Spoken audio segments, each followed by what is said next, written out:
Hello, dear students of class 8.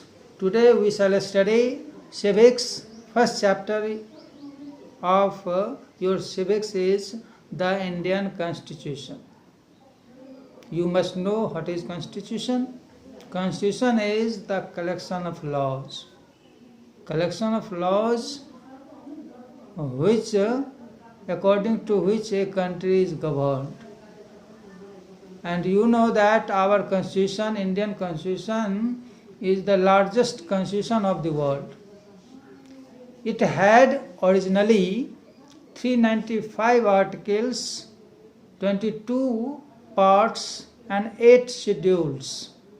But today our constitution has more than 450 articles. So our constitution is the largest constitution of the world. And we can say that why we need laws.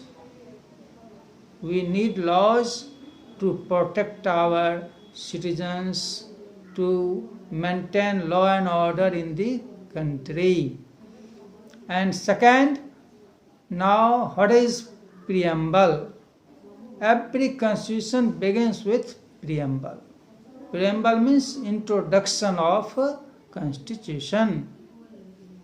There are many expressions in our preamble. First, we the people of India. Second, liberty. Third, equality. Fourth, sovereignty. 5, fraternity. 6, republic, and many more. You will study in preamble the many expressions. Now I discuss all the expressions in the preamble. First, we the people of India means we the people of India has made our constitution. We have made laws by our representatives. Second, what is sovereignty? Sovereignty means independence, freedom from internal and external affairs. It means that India is now free from internal and external affairs. You know that when India was under British rule, India had no sovereignty. Sovereignty was lying in the hands of the British rulers, who were the masters of India. Now today we are sovereign country because now we have power to decide internal matters and external matters. Now next point is, what is liberty? Liberty means freedom. There are many freedoms. Freedom of speech and expression, freedom to reside, to settle in any part of country, and freedom to move in any place of India. You have right to, also you have freedom to settle in any part of India, including now Jammu and Kashmir. Again, you have freedom to follow any religion. You have also freedom to follow any occupation. Occupation means profession. So we have mainly 6 freedoms. You can form any association, you can form any institution, all are included in freedom means liberty. Now fraternity. Fraternity means feeling of brotherhood. And next is republic. India is republic because now the president of India is the head of the state. It means that our head is an elected person. President is elected person. Every person can become president of India, whether he is Hindu, Muslim, Sikh, Christian, all can become. Poor, like farmer, can also become president of India. So our country is republic and our head is elected person. Now we shall study the fundamental rights and fundamental duties which are included in Constitution. First fundamental right, it is the basic rights. Basic rights means fundamental rights.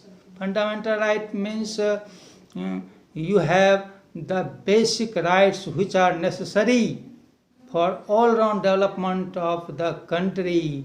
You can developing when our country government gives you right to prosper, to develop yourself, your society, your nation.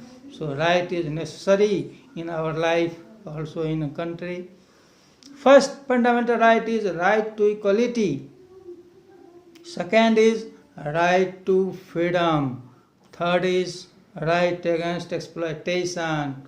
Fourth, right to religion. 5, cultural educational right. 6, right which are, if you have right taken by any person, you can go to right to constitutional remedies. Remedies means upchar. If any person can take your right, you can go to the court. It is the duty of court to give you your fundamental right. First we shall discuss what is right to equality. Right to equality means all are equal before law. There is no discrimination on the basis of caste, religion, position. All are equal before law. No one is above the law. Now, second fundamental right is right to freedom. Right to freedom means, I have discussed you, there are 6 freedoms. First, right to freedom of speech and religion. Right to speech and expression. Number 2, freedom to assemble. Assemble means gather peacefully. Right to freedom of to form association. Association means union. You can make union, association, institution for your choice. Again, you have freedom to follow any occupation. You can go in any part of India. You can follow any religion. All are your freedoms. Number 3 is right against exploitation. It means that no one can exploit you. No government, no person, individual can exploit your career. It means that child labor and bonded labor is prohibited by the Constitution. Now, 4th is fundamental right is right to cultural and educational right. Culture means you have follow your culture. Hindu culture, Muslim culture, Christian culture. You can follow your culture independently. No country, government can interfere in your culture matters. Now, next is educational right. Educational right means our government is providing free of cost education, free of cost. You will, if 6 to 14 years of age group, you can have compulsory and free of cost education provided by our central government, state government. Now, last one is freedom of constitutional remedies. As I have told you, if any fundamental right taken by any person or a state government, then you can go to the court. The court's duty is to provide you your lost fundamental right. Now I will proceed to fundamental duties. There are 11 fundamental duties in our Constitution, and you know that our first duty is to abide by the Constitution. Second duty is we should follow the ideals. We should also work for the nation. Today you are at home due to coronavirus. because our country, our nation likes this. Because you understand the matter, our government is doing better for you, so your duty is to stay at home. So it is your fundamental duty. Similarly, you will be ready to render service to the nation if a country needs you. So your duty is many more, like many rights. And last duty, I have told you that 11 duties that government is providing you: education, compulsory education, and your duty is to take education. Without education, life is insecure. Thank you. Next chapter I will study next day.